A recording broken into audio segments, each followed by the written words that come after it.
Good morning all of you. मैं हूं अनिकेत अग्रवाल और हम कर रहे हैं डेली न्यूज़ एनालिसिस।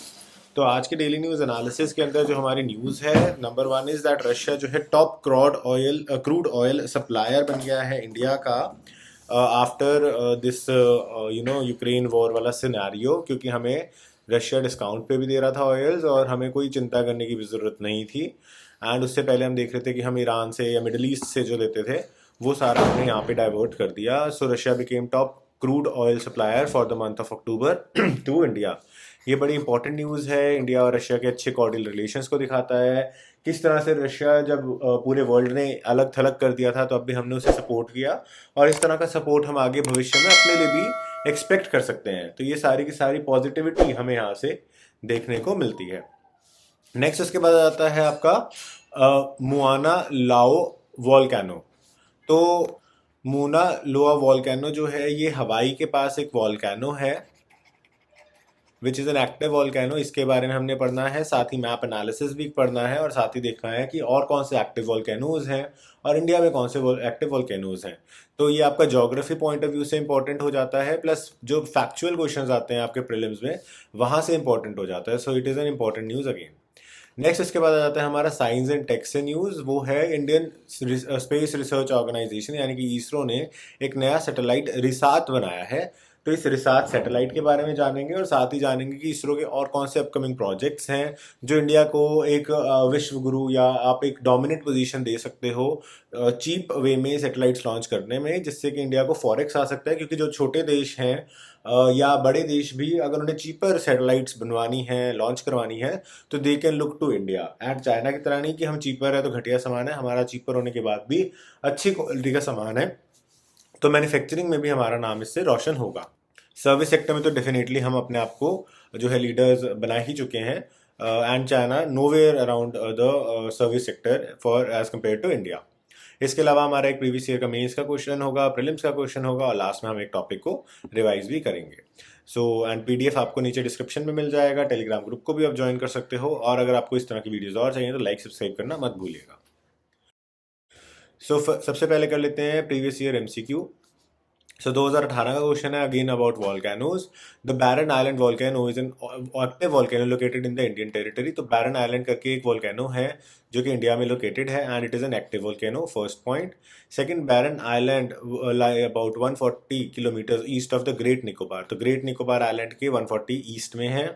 उसके बाद the last time Barren Island volcano erupted was in 1991 and it remained inactive since then. तो आखिरी बार ये 1991 में फटा था, उसके बाद ये इनएक्टिव है। तो आप देख सकते हो वॉल्केनो के ऊपर पहले भी क्वेश्चन जो है आ चुका है, तो इसीलिए ये जो नई न्यूज़ आई है अबाउट हवाई का वॉल्केनो, तो इसीलिए ये हमारे लिए इंपॉर्टेंट हो जाती है और हमें इसे अच्छे से करना है। फिलहाल इसका आंसर आपको वीडियो के अंत में पता चलेगा, तब तक आप इसे नीचे कमेंट सेक्शन में लिख सकते हो। जिसका करेक्ट आंसर होगा उससे मैं हार्ट दे दूंगा।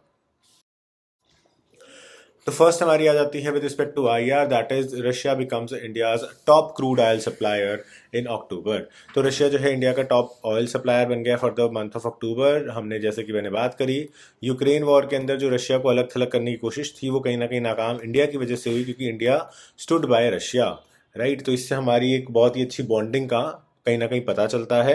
और इसके अलावा जो सऊदी अरेबिया या इराक है उससे ज़्यादा हमने ऑयल प्रोक्योर किया रशिया से, तो इससे इनको भी एक मैसेज गया कि अगर तुम फालतू की डोमिनेंस दिखाते हो या तुम फालतू के रेट्स बढ़ाते हो तो देयर इज़ अनदर पर्सन जहाँ पे जो है डिपेंडेंसी इंडिया क्रिएट कर सकता है।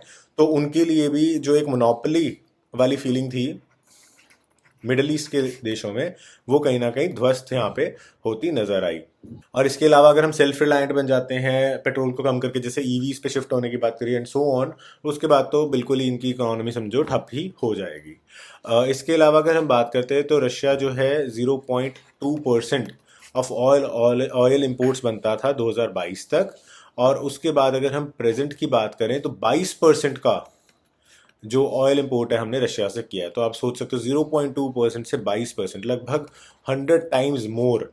और जो इससे पहले सऊदी अरेबिया या इराक थे, तो सऊदी अरेबिया 16% पे और इराक जो था वो 20.5% पे था।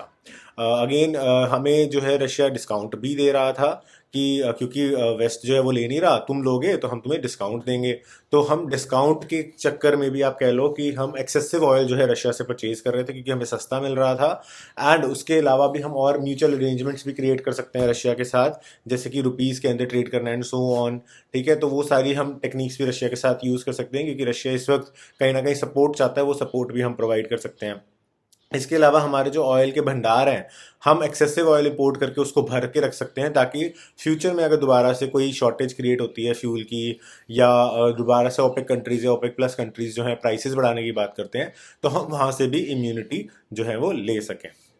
अगेन वेस्टर्न कंट्रीज जो हैं उन्होंने रशिया को कहीं ना कहीं हैम्पर करने के लिए ये कहा था कि हम रशिया से ऑयल नहीं खरीदेंगे और रशिया का इकोनॉमिक ब्लॉकेड जो है वो क्रिएट कर देंगे। But as of now Russia का तो कुछ बिगड़ा नहीं, बल्कि वेस्टर्न कंट्रीज का ही इसमें नुकसान हुआ। एंड जैसे जैसे विंटर्स आर अप्रोचिंग, वहाँ पे जो एनर्जी क्राइसिस हैं, फ्यूल प्राइसेस हैं, वो बहुत ज़्यादा इंक्रीज होते हमें नज़र आ रहे हैं। इसके अलावा इन्फ्लेशन जो है वो ऑल टाइम हाई है, और जैसे मैंने आपको पहले भी कई वीडियोस में बताया है, इकोनॉमी के अंदर फ्यूल से आपके फूड प्राइसेस लिंक्ड होते हैं। तो if fuel inflation is there, definitely food inflation जो है वो इंक्रीज हो जाती है। फूड इन्फ्लेशन से डायरेक्ट आपकी जो पॉकेट है उसके ऊपर इम्पैक्ट पड़ता है, क्योंकि फूड इन्फ्लेशन को आप अवॉइड नहीं कर सकते, खाना तो आपको खाना ही पड़ेगा। और इन्फ्लेशन के रेशो के अंदर आपकी इनकम कभी भी इंक्रीज नहीं होती है, चाहे आप गवर्नमेंट सेक्टर में हो चाहे प्राइवेट सेक्टर में हो। लेकिन इंडिया के अंदर गवर्नमेंट सेक्टर के अंदर फिर भी हम आपको डीएनएस अलाउंस प्रोवाइड करते हैं, पेंशनर्स को डीएनएस रिलीफ प्रोवाइड करते हैं, जिससे कि उनका सेम स्टैंडर्ड ऑफ लिविंग जो उनका बिफोर इंक्रीज ऑफ इन्फ्लेशन था वो मेंटेन रह सके। और हमने डीएनएस अलाउंस और डीएनएस रिलीफ के ऊपर भी एक आर्टिकल पढ़ा था द हिंदू का, उसके अंदर हमने देखा था ये अबाउट 35% के आसपास अभी चल रहा है। इट मीन्स कि 2016 में जब लास्ट पे फिक्सेशन हुई थी, उसके बाद 35% महंगाई बढ़ी है, तो 35% आपको अलाउंसेस जो हैं वो प्रोवाइड किए गए हैं। नेक्स्ट आ जाता है हमारा एक्टिव वॉल्केनो के ऊपर। तो जैसा मैंने आपको बताया, हवाई के अंदर वर्ल्ड का लार्जेस्ट एक्टिव वॉल्केनो है, जो कि दोबारा से इरप्ट हो सकता है फ्यूचर के अंदर, और इसका नाम है मुना लाओ। ये आप हवाई का मैप देख सकते हो, ये यूएसए का पार्ट है, हालांकि यूएसए की टेरिटोरियल एरिया से बहुत दूर है। So you can see this is हवाई, एंड मेन लैंड यूएसए से बहुत ज़्यादा दूर है। ये अलास्का है। अलास्का आप लोगों को स्टोरी पता ही होगी, हम वर्ल्ड हिस्ट्री में पढ़ते हैं। So Alaska was basically purchased from Russia. तो रशिया का पार्ट था अलास्का, एंड यूजलेस सा पार्ट था रशिया के लिए।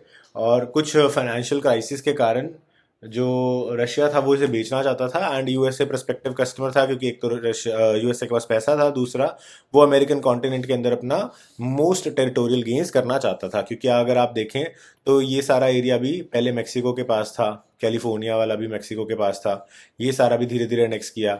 ऊपर वाला एरिया जो था वो फ्रेंच के पास था, which was also purchased by the USA. यहाँ पे ओरिजिनल तो सिर्फ 13 कॉलोनीज ही थी जो कि यूएसए को बनाती थी।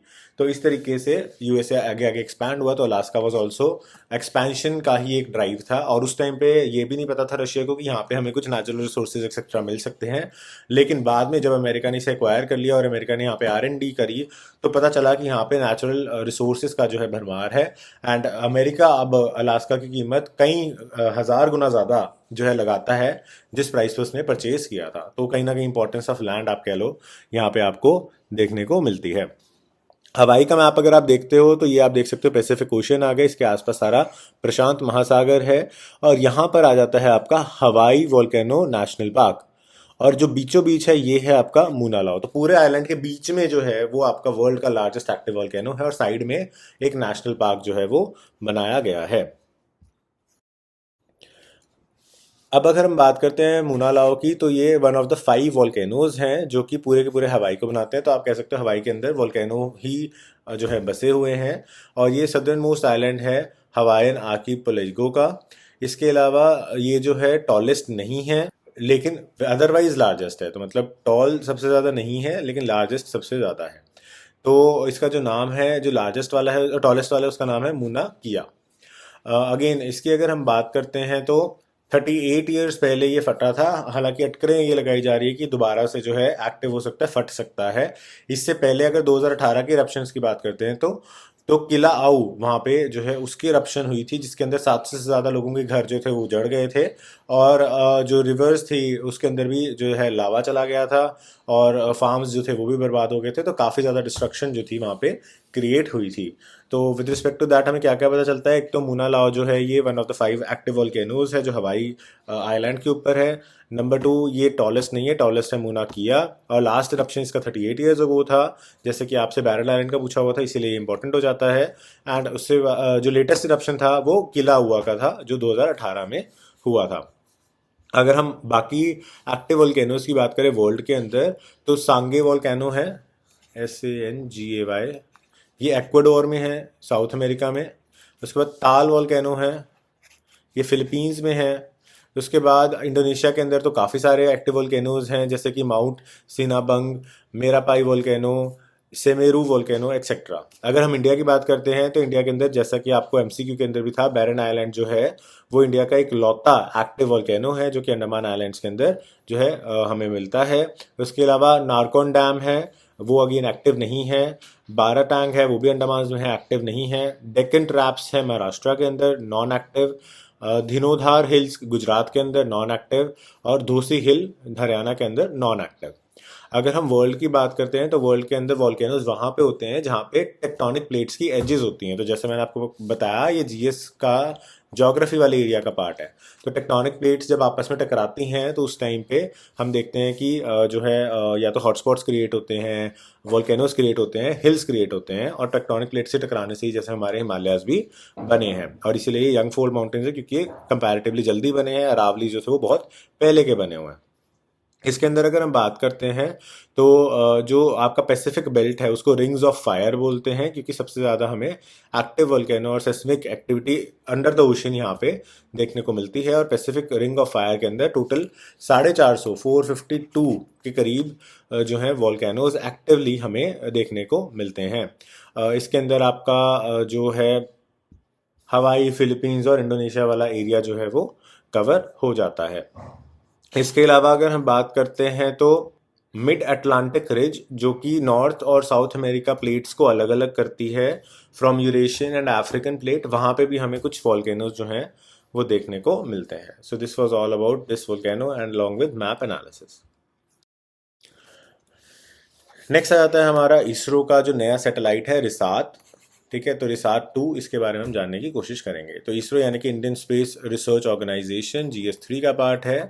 एंड इसने रिसात यानी कि रेडार इमेजिंग सैटेलाइट 2 इसको जो है लॉन्च किया है, जो कि अर्थ के एटमॉस्फेयर के अंदर जाएगा और इंडियन ओशन के अंदर इम्पैक्ट कर सकता है जकार्ता के खिलाफ, जकार्ता जो कि इंडोनेशिया के अंदर स्थित है। रिसाट 2 जो है इंडिया का first I in the sky satellite था, जो कि कंट्री के बॉर्डर्स के ऊपर सर्वेलेंस यानी कि एक किस्म से आप लगा लो आसमान का CCTV उस तरीके से काम करने वाला था। इसके अंदर जो है एंटी इन्फिल्ट्रेशन और एंटी टेररिस्ट ऑपरेशंस के लिए हमें बहुत ज़्यादा फ़ायदा देखने को मिलना था, क्योंकि हम बॉर्डर्स के ऊपर नज़र जो है वो रख सकते थे। सो जो भी हमारी बॉर्डरिंग सिक्योरिटी रिक्वायरमेंट्स हैं, स्पेशली उन एरियाज़ के अंदर जहाँ पे डेंस फॉरेस्ट हैं या फिर परमिएबल सा हमारा बॉर्डर है जहाँ पे लोग आराम से आसपास हो सकते हैं, स्पेशली नॉर्थ ईस्ट का जो बांग्लादेश के साथ टच होता है, बंगाल का एरिया, तो वहाँ पे, या कश्मीर वाला एरिया, POK वाला एरिया, तो वहाँ पे हमें काफ़ी ज़्यादा फ़ायदा यहाँ से देखने को मिलता। अगर हम मेन सेंसर्स की बात करते हैं तो रिसाट 2 के अंदर एक स्पाई सैटेलाइट की तरह से जो है रडार्स लगे हुए हैं, जो कि हमने इज़राइल से कॉपी किए हैं। तो इज़राइल ने हमें कहीं ना कहीं हेल्प किया है उन औजारों को बनाने में जो टेक्नोलॉजी हम यहाँ पे लगाएंगे to create the spy satellite. तो CCTV की, जैसे मैंने आपको कहा कि हवा में एक CCTV चल रहा है, आप इस तरीके से इसको जो है वो समझ सकते हो। इसको हमने इसीलिए बनाया था क्योंकि जब 2008 में बॉम्बे अटैक्स हुए थे, वो इसीलिए हुआ था क्योंकि हमारा जो रिसात 1 था वो कहीं ना कहीं फेल हो गया था या वो डिले हो गया था उसको एक्यूरेट इन्फॉर्मेशन पहुंचाने में। तो उन लिमिटेशंस को ये कहीं ना कहीं कवर करता है ताकि दोबारा ऐसा हादसा ना हो। इसी के साथ ये ऑल वेदर और डे और नाइट, तो day night plus all weather facility provide करने की कोशिश करता है, यानी कि आपको किसी भी मौसम में टेंशन लेने की ज़रूरत नहीं है, इट विल ऑलवेज वर्क। इसके अलावा अगर कोई हॉस्टाइल शिप होती है सी के अंदर जो कि एक मिलिट्री थ्रेट कंपैरेटिवली हो सकता है, उनको भी ये कहीं ना कहीं ट्रैक करने की और ट्रैप करने की कोशिश करता है बाय प्रोवाइडिंग एडिक्वेट इन्फॉर्मेशन। 2009 में हमने इसे फर्स्ट टाइम लॉन्च किया था और ये लगभग 300 किलो का था। जैसा मैंने आपको बताया 2008 के बॉम्बे अटैक्स के बाद हमें नीड फील हुई इसे अपग्रेड करने की, और इसराइल के साथ मिलकर हमने इसे अपग्रेड किया और इसे लॉन्च किया था। इसने हमें बहुत सारे फ़ायदे जो हैं वो पहुंचाए हैं नेचुरली। और अब देखते हैं कि हम इसका क्या करते हैं। लेकिन इससे एक बात तो साफ है कि इसरो की कैपेबिलिटी एक स्पेसक्राफ्ट बनाने की, सैटेलाइट बनाने की, उसे ऊपर भेजने की एफिशिएंट और ऑप्टिमल और कॉस्ट इफेक्टिव वे में, वो इससे 100% साबित जो है वो होती है। अगर हम इसरो के फ्यूचर प्रोजेक्ट्स की बात करें तो हमें पता है कि एक तो गगनयान जो कि Indian human space flight programme है, वो उस पर हम काम कर रहे हैं। फिर आदित्य L1 हम काम कर रहे हैं जो कि सन के एटमॉस्फेयर को स्टडी करेगा। इसके अलावा हम एक सिंथेटिक एपर्चर रडार मिशन के ऊपर काम कर रहे हैं जो कि नासा के साथ जुड़ा हुआ मिशन है, जिससे कि हम ग्लोबल एनवायरमेंटल चेंजेस को स्टडी करने की बात करते हैं। और एक हम शुक्र यान की बात करते हैं जो कि हम एक ऑर्बिटर भेजना चाहते हैं वीनस को। शुक्र मीन्स वीनस, ठीक है, इन हिंदी। तो शुक्रयान से हम वीनस के ऊपर भी एक मिशन जो है वो भेजना चाहते हैं, जैसे हमने मंगलयान पे एक ऑर्बिटर को मार्स पे भेजा था। So these are the upcoming projects of ISRO जिसके बारे में हमें पता होना चाहिए, और जैसे जैसे न्यूज़ में कवर होंगे हम इसको और स्टडी डिटेल में करेंगे।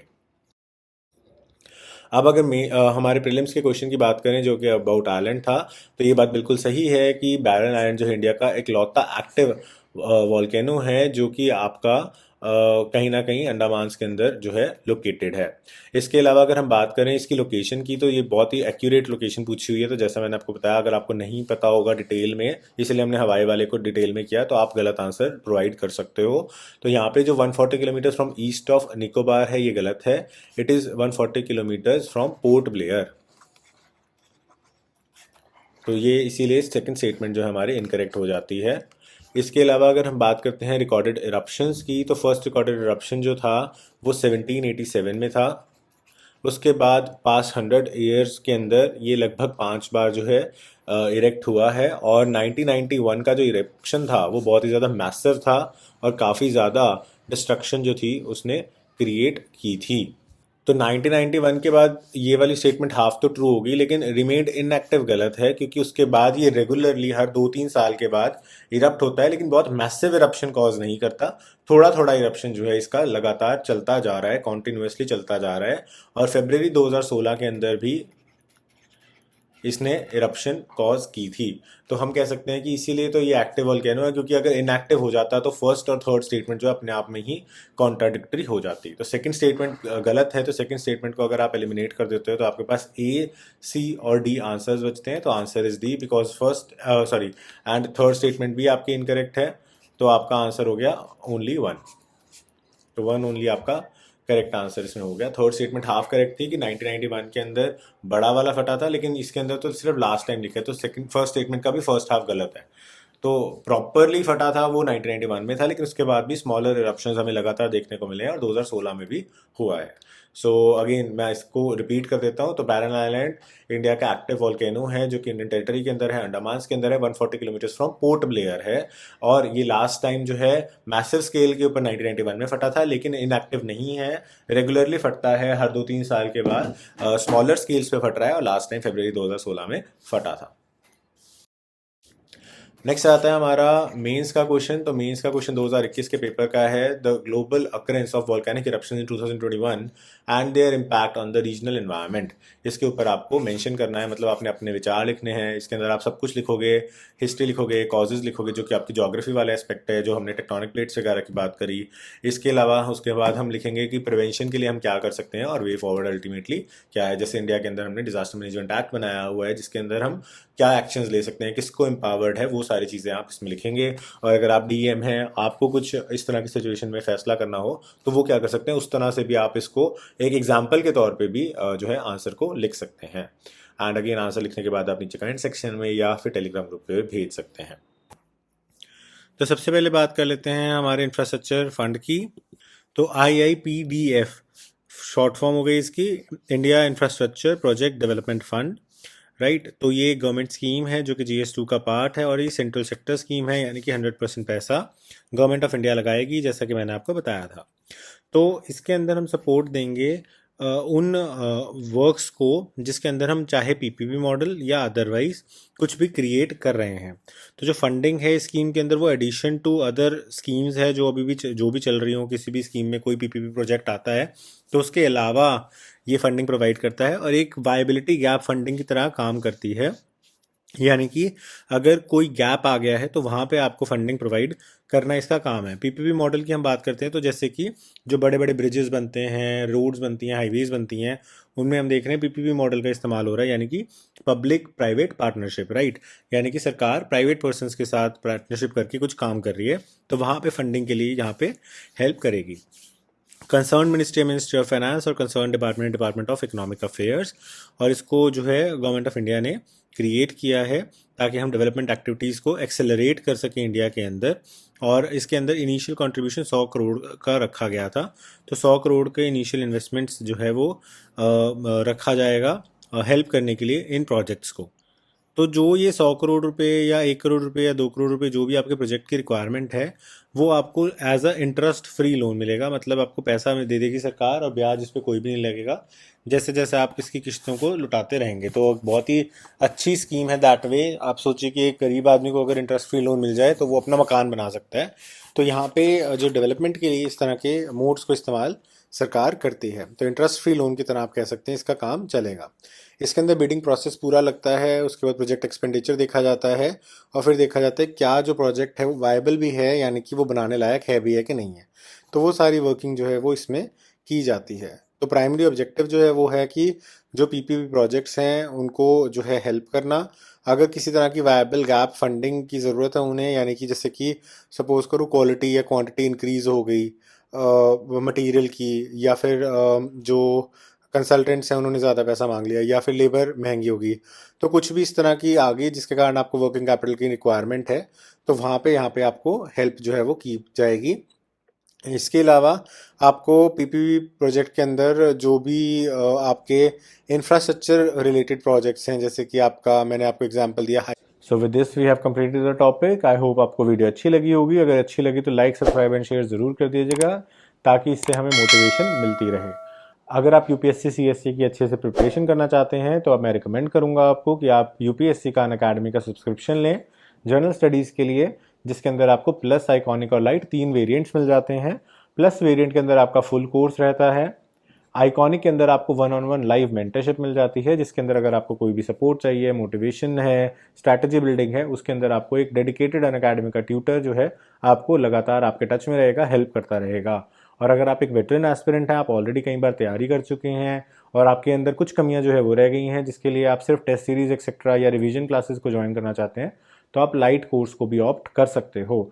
सभी कोर्सेज के अंदर आपको अट्रैक्टिव ईएमआई ऑफर्स और लॉन्ग टर्म प्लान्स के ऊपर डिस्काउंट्स जो हैं वो भी मिल जाएंगे। जो भी कोर्स आप चूज़ करते हैं उसके अंदर पूरे पैसे देने की ज़रूरत नहीं है। आप यूज़ करिए मेरा कोड ANI7, ये मेरा रेफरल कोड है। इसको आप यहाँ पे डालेंगे तो प्राइसेस जो हैं 10% से डिस्काउंट हो जाएंगे किसी भी कोर्स में, किसी भी ड्यूरेशन के कोर्स में। चाहे आप 1 साल का लें, 2 साल का लें, 6 महीने का लें, या फिर आप प्लस लें, आइकॉनिक लें, लाइट लें, सभी में आपको ये बेनिफिट जो है वो मिलेगा। और उसके बाद आपको करना क्या है, इसका स्क्रीनशॉट मुझे टेलीग्राम पे भेजना है। Once you send me on Telegram I will add you to my group. And उसके बाद आपको कोई भी डाउट्स हों, कोई भी गाइडेंस चाहिए हो with respect to Unacademy, या कोई भी और हेल्प चाहिए हो विद रिस्पेक्ट टू रिसोर्सेज या अन अकेडमी से रिलेटेड, या कोई आपको नोट्स चाहिए, तो वो सारी चीज़ें मैं आपको हेल्प कर पाऊँगा। So this was it for today's video. I hope you like this video और आपको कुछ जानने को मिला होगा। So thanks for watching, have a nice day.